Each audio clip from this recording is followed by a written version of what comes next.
ఈ రోజు మనం మాట్లాడుకునే టాపిక్ కాల్షియం డెఫిషియన్సీ గురించి. Hi everyone, this is Raviteja, dietitian in one hospital.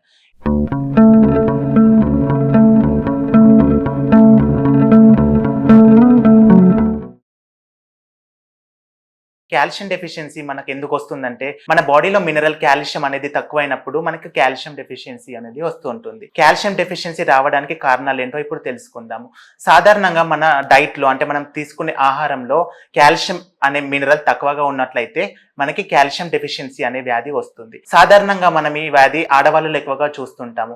ఎందుకంటే వాళ్ళలో కాల్షియం డెఫిషియన్సీ ఎక్కువగా ఉంటుంది. వాళ్ళు ఎక్కువగా ఇంట్లో ఉండడం కానీ, సన్లైట్కి ఎక్స్పోజర్ అవ్వకపోవడం కానీ దీనికి ముఖ్య కారణాలుగా అవుతుంటాయి. దాంతో పాటు వాళ్ళు సరైన ఆహారం తీసుకోకపోవడం కూడా ఒక కారణం అని చెప్పవచ్చు. మెయిన్ గా మనకు కాల్షియం డెఫిషియన్సీ ఉన్నప్పుడు ఎలాంటి సిమ్టమ్స్ ఉంటాయో ఇప్పుడు తెలుసుకుందాము. నరాలు లాగడం కానీ, కింద నుంచి మీ దాకా తిమ్మిర్లు రావడం కానీ, కాళ్ళ వేర్లు గుంజడం కానీ ఇలాంటివి చూస్తూ ఉంటాము. మెయిన్ గా మనకి బలహీనంగా ఉంటుంది, అంటే ఎప్పుడు వీక్నెస్ గా జనరల్ వీక్నెస్ చూస్తూ ఉంటాము. అలాగే ఎప్పుడు బలహీనంగా కాళ్ళు చేతులు గుంజడం కానీ, నరాల తిమ్మిర్లు కానీ, కాళ్ళ తిమ్మిర్లు కానీ ఇలాంటివి చూస్తుంటాము. ఎప్పుడైతే మనకు ఇలాంటి సిమ్టమ్స్ వస్తున్నాయో అప్పుడు మనం ఒకసారి సీరం కాల్షియం టెస్ట్ చేయించుకోవాలి. అప్పుడు కాల్షియం టెస్ట్ చేయించుకోవడం వల్ల మన బాడీలో ఎంతవరకు మనకి డెఫిషియన్సీ ఉందో తెలుసుకోవచ్చు. ఎప్పుడైతే మనం కాల్షియం డెఫిషియన్సీతో బాధపడుతున్నామో అప్పుడు మనం లోపల ఉన్న బొక్కలలో ఏమవుతుందంటే, కాల్షియం డెఫిషియన్సీ తగ్గడం వల్ల బోన్ డెన్సిటీ తగ్గుతుంది. అలా బోన్ డెన్సిటీ తగ్గడం వల్ల మనకి తొందరగా చిన్న చిన్న మైన్యూట్ ఫ్రాక్చర్స్ కావడం కానీ, స్లిప్ అయ్యి ఒకవేళ కింద పడ్డా కూడా తొందరగా ఫ్రాక్చర్ అయ్యే ఛాన్స్ ఎక్కువగా ఉంటాయి. దాంతో పాటు వీక్నెస్ గా జనరల్ వీక్నెస్ ఇవన్నీ చూస్తుంటాము.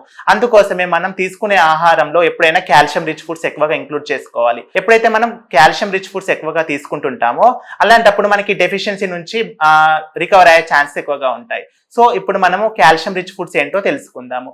ముఖ్యంగా మనం రోజు మన డైలీ లైఫ్ స్టైల్లో పాలు అనేది కంపల్సరీగా తీసుకోవాలి. Minimum 200 to 250 ml of milk తీసుకోవాలి.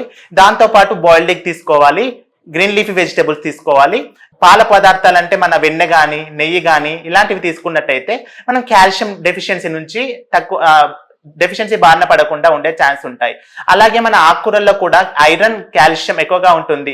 సో ప్రతిరోజు ఆకుకూర తీసుకోవడం కానీ, ఆకుకూర పప్పు తీసుకోవడం కానీ ఇలాంటివి తీసుకున్నట్టయితే మనం కాల్షియం డెఫిషియన్సీ బాధను దూరం అయ్యే ఛాన్స్ ఉంటాయి. అలాగే కాల్షియంతో పాటు వైటమిన్ డి కూడా అవసరము. సో వైటమిన్ డి మనకి నేచురల్ సోర్స్ సన్లైట్ నుంచి వస్తుంది.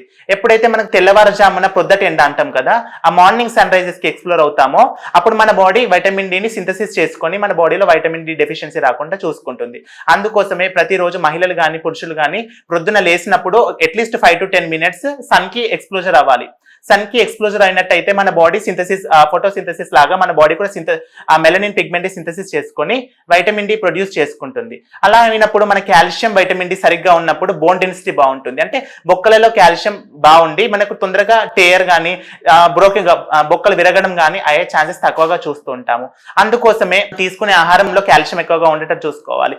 అందుకోసం మనం తీసుకునే ప్రతి ఆహారంలో జాగ్రత్తగా వహించి తీసుకున్నట్టయితే మనకి కాల్షియం డెఫిషియన్సీ వ్యాధి నుంచి నివారించుకునే ఛాన్స్ ఉంటాయి. Thank you.